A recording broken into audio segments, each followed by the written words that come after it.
তো বিকেল বেলার নাস্তা। তো এই দেখুন মুড়ির চপ। আমি এটাতে এক বাটি মুড়ি নিয়েছি, আর এই যে দেখুন কয়েকটা আলু সিদ্ধ করে নিয়েছি। এই আলুটাকে আমি এবারে ভালো করে মেখে নেবো হাতে করে। দেখুন আলুটা মাখা হয়ে গেছে, আলু আমি মেখে নিয়েছি ভালো করে। এটার সঙ্গে আমি এবারে মিক্স করবো। দেখুন এই যে পেঁয়াজ আর লঙ্কা দিয়ে দিলাম, পেঁয়াজ লঙ্কা দিয়ে দিলাম। তারপরে দিয়ে দেবো একটু হলুদ দিলাম, ধনে গুঁড়ো, জিরে গুঁড়ো, আর দিলাম লঙ্কা গুঁড়ো। 2 চামচ দিলাম, একটু ঝাল ঝাল হবে। আর স্বাদ মতো নুনটা কম দিতে হবে, মানে মুড়িতে যেহেতু নুন আছে।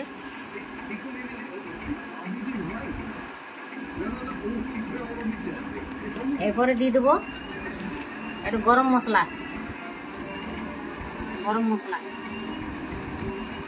এবারে দিয়ে দেবো বেসন।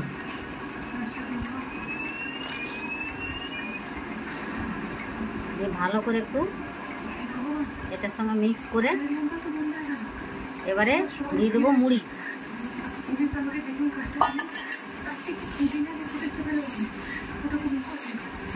কারো বাড়িতে যদি মিয়ানো মুড়ি আছে, দেখছেন যে হাওয়া লেগে গেছে, বর্ষাকালে মুড়ি অধিকাংশ ঘরে মুড়ি মিয়ে যায়, তাহলে সে মিয়ানো মুড়িটা এমনি করে খুব সহজেই বানানো যাবে।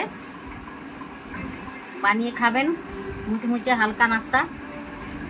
সকলের বাড়িতেই এইসব পদ্ধতি থাকে। মাখা দেখুন পুরো একদম আমি মাখিয়ে নিয়েছি।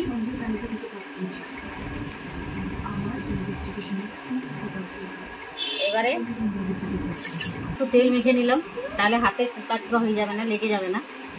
এবারে আপনারা এটা যেমন খুশি করতে পারেন, যেমন আকারে আপনারা গড়ে নেবেন। তা আমি এরকম করছি, গোল গোল করছি। এরকম আকারে সবগুলো আমি গড়ে নেব। এটা কিন্তু খুব ভালো, খুব সহজেই বানানো যায়, একটা হালকা রেসিপি।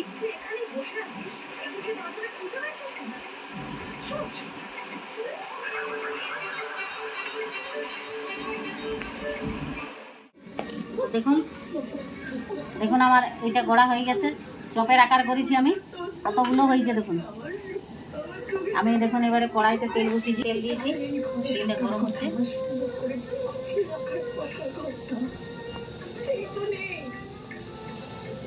তেলটা আমার হয়েছে গরম। এবার আমি দেখুন একটা একটা করে এগুলোতে ছেড়ে দেবো।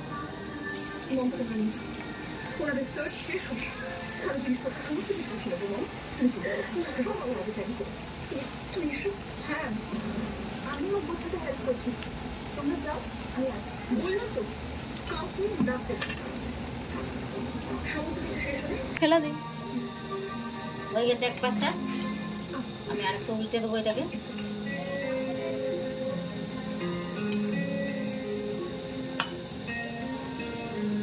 বন্ধুরা খুব সুন্দর রেসিপি, আপনারা বাড়িতে বানাবেন, দিয়ে খাবেন। আমার এদিকে দেখুন ভাজা হয়ে গেছে, আমি এবারে অন্য জায়গাতে তুলে নেব।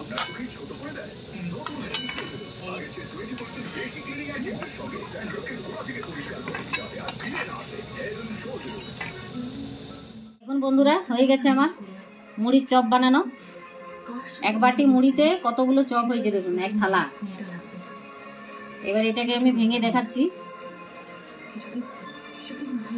এই দেখুন, এটা খেতে কিন্তু খুব স্বাদ লাগবে, খুব টেস্ট। এটা চাটনি দিয়ে খাবেন, খুব সুন্দর লাগবে।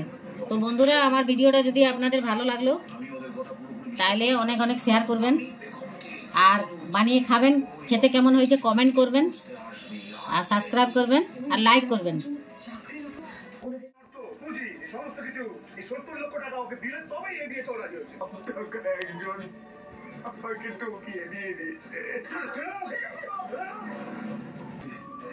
এখন ভাবতো